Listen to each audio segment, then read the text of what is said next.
नमस्ते, क्या आप जानना चाहते हैं कि अजीम प्रेमजी स्कॉलरशिप का आवेदन कैसे करें? आइए जानते हैं।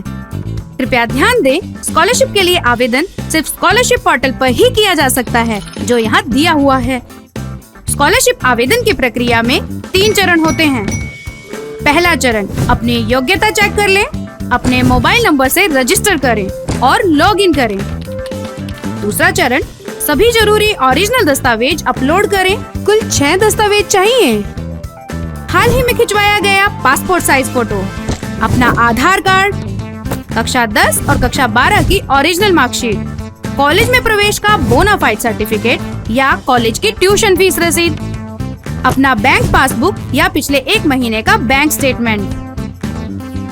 सभी ओरिजिनल डॉक्यूमेंट्स साफ, रंगीन स्कैन कॉपीज के रूप में हो, स्क्रीनशॉट ना हो, एडिटिंग क्रॉपिंग ना हो और फोटोकॉपी ना हो। तीसरा चरण, सभी जानकारी ध्यान से जांचें, वेरीफाई करें और आवेदन सबमिट करें। आइए प्रत्येक चरण को विस्तार से देखते हैं। पहला चरण, सबसे पहले अजीम प्रेमजी स्कॉलरशिप की वेबसाइट खोलें, न्यू एप्लीकेशंस और उसके बाद न्यू रजिस्ट्रेशन पर क्लिक करें। इस तरह आवेदन पोर्टल आपके सामने दिखाई देगा। सबसे पहले आपको यह पुष्टि करनी होगी कि आप स्कॉलरशिप के लिए पात्र हैं या नहीं। अब चेक एलिजिबिलिटी बटन हरे रंग का हो गया है। इसका मतलब है कि आप अजीम प्रेमजी स्कॉलरशिप के लिए पात्र हैं। अब ओके पर क्लिक करें। अब रजिस्ट्रेशन करने के लिए अपना मोबाइल नंबर दर्ज करें। आपको SMS के माध्यम से OTP प्राप्त होगा। प्राप्त OTP दर्ज करें। यदि आपने गलत मोबाइल नंबर दर्ज कर दिया है तो आप यहाँ अपना मोबाइल नंबर एडिट कर सकते हैं और दोबारा OTP प्राप्त कर सकते हैं। इसके बाद ओके पर क्लिक करें। रजिस्ट्रेशन प्रक्रिया को आगे बढ़ाने के लिए कक्षा 10 की मार्कशीट के अनुसार अपना पूरा नाम दर्ज करें। नाम को ध्यान पूर्वक और सही तरीके से दर्ज करें। जिस भाषा में आप हमसे संदेश प्राप्त करना चाहते हैं उस भाषा का चयन करें। आप अंग्रेजी, कन्नड़, हिंदी में से किसी एक भाषा का चयन कर सकते हैं। अपना आधार नंबर दर्ज करें। सही आधार नंबर सुनिश्चित करने के लिए आपको इसे 2 बार दर्ज करना होगा। इसके बाद सबसे पहले उस राज्य का चयन करें और फिर उस जिले का चयन करें जहां से आपने कक्षा 12वीं की पढ़ाई की है।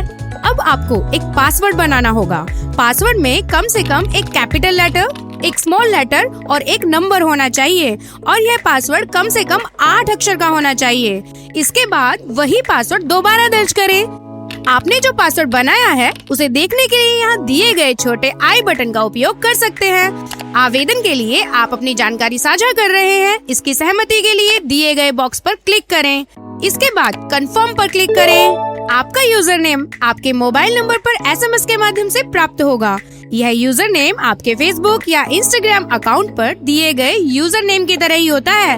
याद रखें, पोर्टल पर लॉगिन करने के लिए आपके पास हमेशा अपना यूजर नेम और पासवर्ड होना चाहिए, इसलिए इन्हें सुरक्षित रूप से सेव करके रखें। यदि आप किसी साइबर सेंटर या बाहर से रजिस्ट्रेशन कर रहे हैं और OTP प्राप्त करने के लिए आपके पास अपना मोबाइल नंबर नहीं है तो चिंता न करें। आप उपलब्ध किसी अन्य मोबाइल नंबर का उपयोग करके रजिस्ट्रेशन और आवेदन कर सकते हैं। लेकिन जब आप घर वापस आ जाएं, तो अपने यूजर नेम और पासवर्ड का उपयोग करके अपना मोबाइल नंबर एडिट करके जोड़ दें, ताकि पोर्टल से मिलने वाले सभी अपडेट आपके अपने मोबाइल नंबर पर ही प्राप्त हो सके।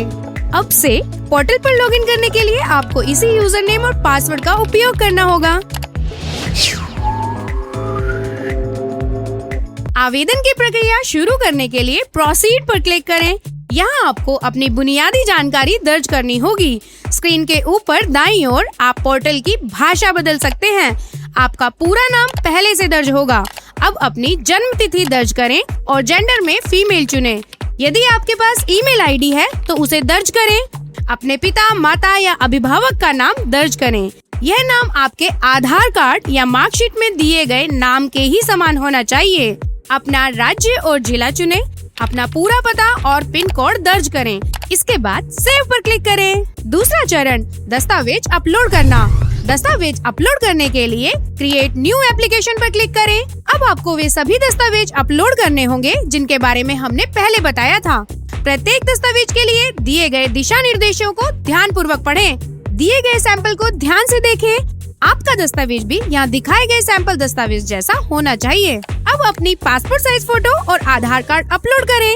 हर बार सेव एंड नेक्स्ट पर क्लिक करें। ऐसा करने से इस चरण तक आपकी आवेदन प्रक्रिया सेव हो जाएगी।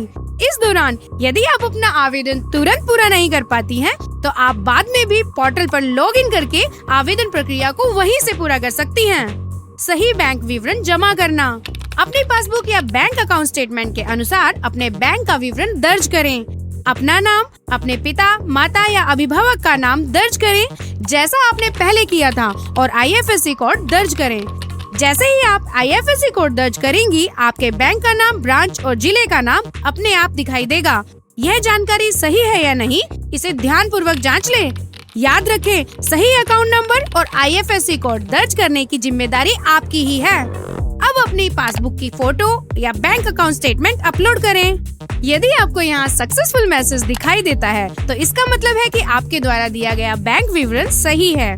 अगर भरे हुए विवरण में कोई समस्या है, तो आपको इस तरह का एरर मैसेज दिखाई देगा। अगर ऐसा होता है, तो आपको अपने बैंक जाकर यह चेक करना होगा कि बैंक अकाउंट आपके नाम पर है, बैंक अकाउंट एक्टिव है, आपका अकाउंट नंबर और IFSC कोड सही है। यह विवरण सिर्फ आपका बैंक ही कंफर्म कर सकता है।